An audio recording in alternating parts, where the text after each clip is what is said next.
2018 Volkswagen Atlas, First Drive Review. The all-new Atlas is Volkswagen's first foray into the 7-seat crossover SUV market, and it comes at a critical time for the German brand. The company is still dealing with the fallout from the diesel emissions scandal, and they desperately need to regain the trust of American buyers.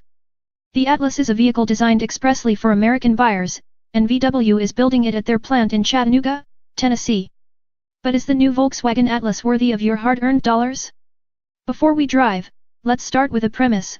We think big three-row crossovers are a great idea. These vehicles provide the passenger seating of a monster-size SUV like the Chevrolet Tahoe or Ford Expedition in a smaller and easier-to-drive package.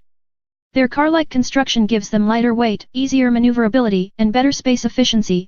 The trade-off is reduced towing capacity and off-road abilities compared to truck-based SUVs, but these are attributes of which few buyers take advantage. The market already has several examples of these exceptionally useful vehicles, including the Honda Pilot, Ford Explorer, Chevrolet Traverse, and Buick Enclave. The latter two have all new versions coming for the 2018 model year, and all are very good. Clearly, the Volkswagen Atlas has its work cut out for it. Atlas gets the format right. Climb around in the back of the Atlas and you'll see that it's off to a strong start. Seating space is arguably the most important consideration in a vehicle of this sort, and the Atlas acquits itself well. Let's start all the way in back. The Atlas third-row seat is one of the best in the class, a well-padded bench with enough room for two adults to sit in honest-to-goodness comfort. Third-row occupants get storage cubbies, cup holders and, in all but the base model, USB ports.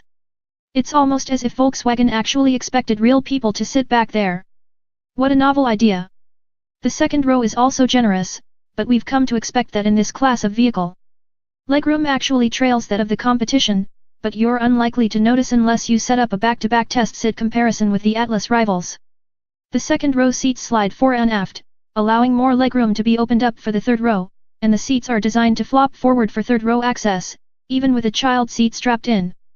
Speaking of which, the Atlas is wide enough to accommodate 3 child seats in the second row.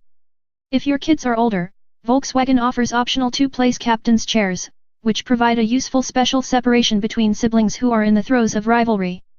Cargo volume is another strong point. The Atlas provides a useful 20.6 cu-foot of storage space behind the third-row seat, more than the Honda Pilot, 16.5, and just short of the Ford Explorer and upcoming Chevrolet Traverse, 21 and 23, respectively. The seats are easy to fold, with well-marked levers, and doing so provides a flat load floor.